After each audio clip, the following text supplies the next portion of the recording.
كما قال تعالى إن الدين عند الله الإسلام والرسول صلى الله عليه وسلم هو قائد الأمة فالإسلام هو الإسلام بإذن الله تبارك وتعالى. ننظر إلى أنفسنا وإلى الخارج خارج البلد نرى كثير يا إخوة الإسلام من يدخل الإسلام إما بنا وإما بغيرنا أو بدوننا. فيا إخوة الإسلام علينا أن ندعو إلى الله تبارك وتعالى دعوة، علينا أن ندعو الناس إلى الإسلام بما نستطيع وبالأخلاق وبما أمر صلى الله عليه وسلم كما جاء في القرآن وكما جاء في سنة الرسول صلى الله عليه وسلم. أقول ما تسمعون وأستغفر الله لي ولكم فاستغفروه.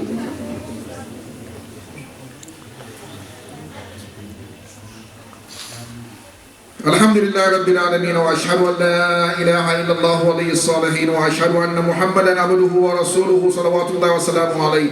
Now, respected brothers and sisters in Islam, we give thanks and praises to Allah subhanahu wa ta'ala who blessed us with Ramadan. In the beginning of the Ramadan, it was very difficult for each and every one of us, thinking about how long we are going to fast.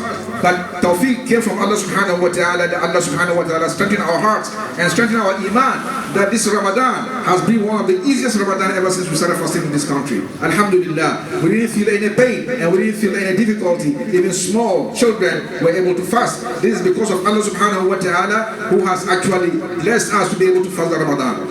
We fasted the Ramadan, my respected brothers and sisters in Islam. As we mentioned, there were so many people who fasted with us last year and today they are under the sun, meaning that they are already dead and gone.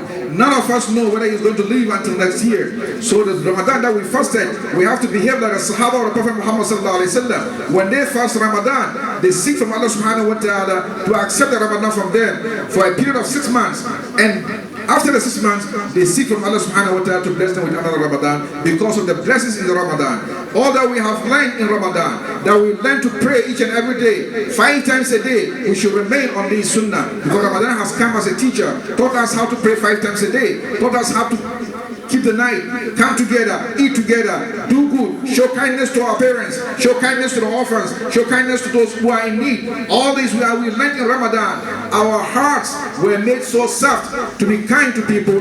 Our respected brothers and sisters in Islam, let's keep this kindness to keep going. Let's allow what we learned in Ramadan to be part of our lives and the character we learned in Ramadan by abstaining from food, abstaining from water, abstaining from lust. All these Allah has made it in order to purify us, and now alhamdulillah we have been purified. We seek Allah subhanahu wa ta'ala to accept our Ramadan. And we should not also forget that our children are our future. The children are the future of this ummah. We have to take care of our children. Taking care of children in this country or anywhere in this world today is very difficult. And all these are in the hadith of the Prophet Muhammad sallallahu alaihi wasallam, when he said that a slave girl, meaning that the small child will give birth to his father and mother. This is the day today. Instead of commanding our children to do something, we beg them to do. This is what has come as a sunnah within the whole world. Don't let us only think that it's only in this country. So we have to understand that you the father and you the mother, you have to make dua for your children. Make dua for your children is very, very important. Your dua, Allah subhanahu wa ta'ala will make it like the dua of Malaika for your children. Don't think that your children are gone astray. Like Ali bin Abi Talib radiallahu anhu said, do not try to force your children, bring them up in the way you were brought up, because they are created in a different generation. So we have to look at the generation in which our children are living today. Generation of technology. There is no link between you and your children except very little. You have to understand that the children are your future.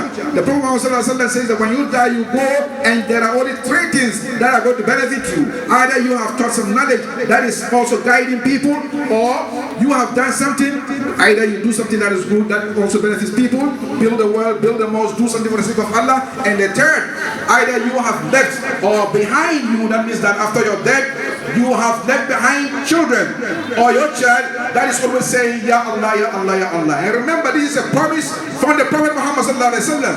And the promise of Prophet sallallahu alaihi wasallam is what? It's a revelation from Allah, because Allah says that the tongue of Muhammad sallallahu alaihi wasallam never lied. So it means it is it's mandatory when your son, your daughter, when they open their mouth and say, "Oh Allah, my father, my mother who is in the grave, Allah make rahmah on him or her," wallahi Allah will accept it, because it is a promise by Allah unto the tongue of the Prophet Muhammad sallallahu alaihi wasallam. Want to ask one thing: if you don't show love to your child, how will he make dua for you? How will he make something for you? If your child want to make sadaqah tomorrow when you are dead and you're in your grave, he say, oh Allah, this €1 is for me and this €0.5 is for my father. Wallah, as the Prophet Muhammad mentioned, that on every Friday, Allah will make the angels to send gifts from this world to the dead in the grave. And it will put on a panel, it will put on a tray, just like you serve someone, it will brought to you while you are in your grave and say, this is from your son, this is from your daughter. What is more than this? What type of money that you can leave behind, more than to leave your children, that you have taken very good care of them, and they can be saying, La ilaha illallah, Muhammad Rasulullah sallallahu alaihi wasallam. And let's not forget, our fathers and mothers, they never knew anything about Islam, but they make sure that the character, the manners that they've adopted is what is keeping us today. That today, even though we travel out of our countries, we can still maintain that we are Muslims. They never taught us Fatiha, they didn't teach us Qul Allah, but today, alhamdulillah, we are praying, we are doing everything in the right way, because they always make dua for us. They always make dua for us. We have to also learn this sunnah and then make dua for our own children. And you cannot be kind to your children if you're not kind to your wife. The Prophet Muhammad has made mention about this and said, the best among you is the one who is kind to his wife, and I am the most kind. That he is the kindest of all to his wives. The Prophet Muhammad said, you have one wife and you are crying. He had 9 and he was doing one. One day he had to abandon all the 9 wives because they were disturbing them, until Allah intervened and Allah said, if you, the wives of the Prophet Muhammad keep disturbing him, I will change all of you with wives of more better quality than you, beautiful ones, virgins, widows, and all types of wives of Muhammad. Remember, this is the Prophet Muhammad complaining about the best women ever created, and these best women were disturbing the best man ever to exist, Muhammad. So if you think about him and your wife is insulting you, or your wife is shouting on you, remember it's nothing. She's not shouting on you in the radio or outside or anywhere. That is the weapon Allah has given the woman. The tongue, no matter what you do, you can never win this weapon. No matter, that's what Allah has given the woman. You have the strength, no matter how much you can beat her. Allah has made it forbidden unto you that you should beat your wife, as said by the Prophet Muhammad. So we have to show kindness to our wives. Let's try to be concerned about our wives. Let's not cheat our wives. Let's not leave half you and half your wife. The Prophet Muhammad has made us to understand, in accordance with the Quran, that we are responsible for our wives. We have to take care of them. They are not supposed to buy anything for us. Even the food that we eat, they have to get it from our pocket. If they decide to help us, then it is kindness from them. But still yet, we cheat them and we want them to respect us. Remember, my respected brothers and sisters in Islam, marriage is in the house of Allah. When the lady grows and then she's now mature, ready to get married, Allah takes refuge of the girl. He takes the refuge of your daughter.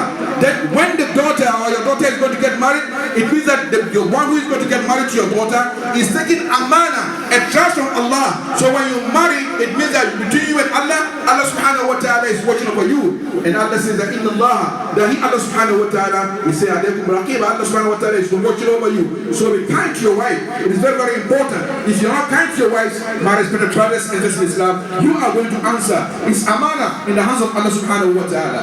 And finally, let's not forget the hadith of the Prophet Muhammad sallallahu alaihi wasallam, who says that any one of us who is able to fast 30 days of Ramadan, or 29 days as it has happened now, and in the month of Shawwal, which is today the first day, within 30 days, if you are able to fast 6 days, Allah will give you rewards for someone who has fasted for the whole year. 6 days. You can start from tomorrow, you can start from after tomorrow, you can start from after 1 week. You can fast 1 day, yes, 2 days you eat, 3, 4, whatever is important. What is important is that you have to fast 6 days in the month of Shawwal. This is Sunnah Mu'akkada, this is Sunnah that the Prophet Muhammad never leave, but always he does. If you don't do also, it's not on you. It is what? An optional reward from Allah subhanahu wa ta'ala. And remember, whenever the Prophet Muhammad says something, then you remember this is very important unto you. In Ramadan, we learn so many things. We learn how to stay away from food, learn how to stay away from things that are bad. We learn how to love one another. We learn how to do good. We have to remember that Ramadan has come to teach us. If Ramadan has come to teach us, then we will have to remain to be pure, pious people. My respected brothers and sisters in Islam. What also we don't have to forget is that those who have their parents, that they are still alive, they have doors of paradise open ahead of them. One of the Sahaba was eating once with his mother all the time. Eating with his mother. Then he decided that he doesn't want to eat with his mother. The mother said, why? He said, mother, because I don't want, maybe your eyes will look at the spot in the food that you want to fetch, and I will take that part of the food because of you, and I'll think I've offended you. That's even in secret. And someone within the Sahaba lost their mother, and he was crying like an orphan. They said, oh, servant of Allah, this is coming from Allah. He said, no, I'm not crying because of the pain of death of my mother, but I'm crying because I had two doors that can lead me to Jannah, and today one is shut. So if you have your mother and father still alive, take advantage of them. The advantage of them is to make sure you show kindness to your mother, show kindness to your father. Make sure that you don't speak with them with loud voice like we do today, shouting on your own parents because of what? Euros, because of dollars, because of something that is very, very nothing. Remember, my respected brothers and sisters, now Allah says in the Quran that what you do on your parents, so shall be done unto you by your children. It is a what? It is a result of what you have done in the past.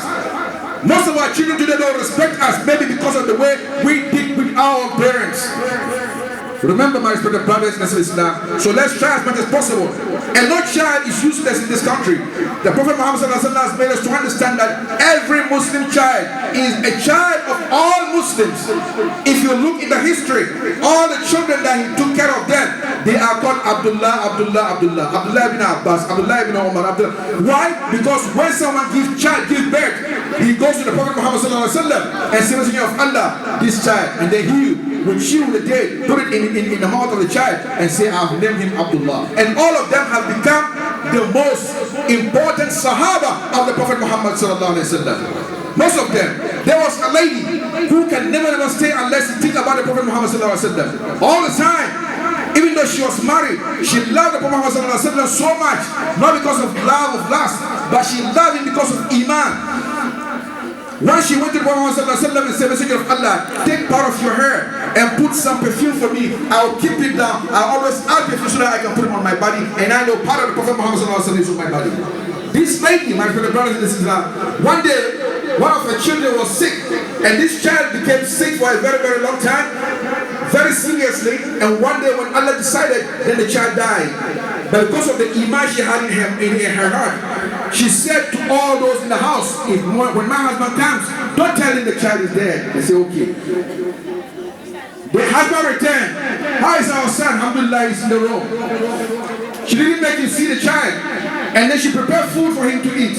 After the food, she beautified herself, meaning that she went nicely, washed herself well, until the husband had interest in her. And in that night, the husband had intercourse with her. After he finished intercourse with his wife, the wife said, oh, alhamdulillah, alhamdulillah. He said, okay, what do you think? If you take something from Allah, meaning that you take something, for instance, you go to borrow something from someone, and you finish using that thing, what are you supposed to do? He said, you return what belongs to someone to him. Then he said, then Allah subhanahu wa ta'ala, who gave you a child, has taken your child. After making him to enjoy, the person became so angry, and he went to the Prophet Muhammad and said, Messenger of Allah, look at what my wife has done, making me to enjoy while my son is dead, lying dead. He was so angry. Then the Prophet Muhammad said, did you have intercourse with your wife in that night? Then the man said, yes. He said, may Allah make barakah in you in that night. My respected brothers and sisters, do you know the result? The result was that that son that they had that night, or that interval they had that night, produced a son. And then when the woman gave birth to the son, she said, no one will touch this child unless the first person is Muhammad sallallahu alaihi wasallam. She took the child to the Prophet sallallahu alaihi wasallam. Prophet sallallahu alaihi wasallam did look at the man, the child, prayed for him, and then he blessed the child. It was mentioned that later the child grew and gave birth to so many children, and 16 of his children memorized the whole Quran. So my respected brothers and sisters in Islam, our dua for our children is the only weapon we can give to our children in this country to be able to stay in the right way, that they can be always, inshallah, be beneficial for us while we are in our graves. I will not take so much time, inshallah, for taking a lot. After this salah, inshallah, we have some refreshment for you. And don't forget also to have the mosque. Alhamdulillah, the mosque has saved us so much.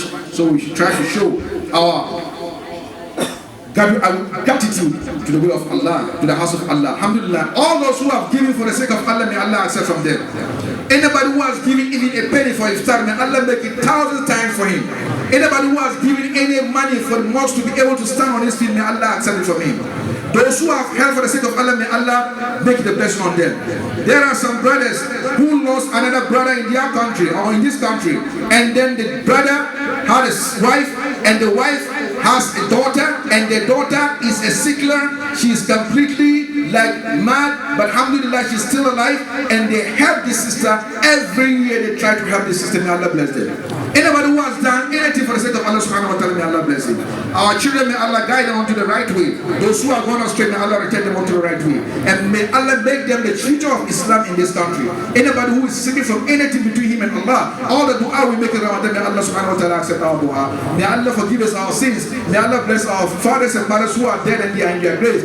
May Allah make us also be beneficial for them. May Allah make their place a place of paradise. May Allah make them be in paradise, and may Allah make us join them in paradise. May Allah make our children also join us together in paradise. May Allah subhanahu wa ta'ala strengthen our wives. Those who are seeking to marry, may Allah give them wives. Those women who are seeking husbands, may Allah give them good husbands. And those also who don't have the right way of taking care of their wives, may Allah give them the right way. Those who have children, may Allah subhanahu wa ta'ala guide their children. Those who don't have children and seeking for children, may Allah subhanahu wa ta'ala give them children. May Allah subhanahu wa ta'ala accept our Ramadan. May Allah forgive us our sins, and may Allah admit us in Jannah. Allahumma rabbana atina fid dunya hasana wa fil akhirati hasana wa qina adhaban nar. Allahumma ihdina fi man hadayt wa afina fi man afayt wa tawallana fi man tawallayt. اللهم تقبل منا صيامنا وقيامنا. اللهم تجاوز عن سيئاتنا. ربنا لا تزغ قلوبنا بعد إذ هديتنا وهب لنا من لدنك رحمة إنك لا تخلف الميعاد. وصلى الله على سيدنا محمد وعلى آله وصحبه وسلم وكل عام وأنتم بخير.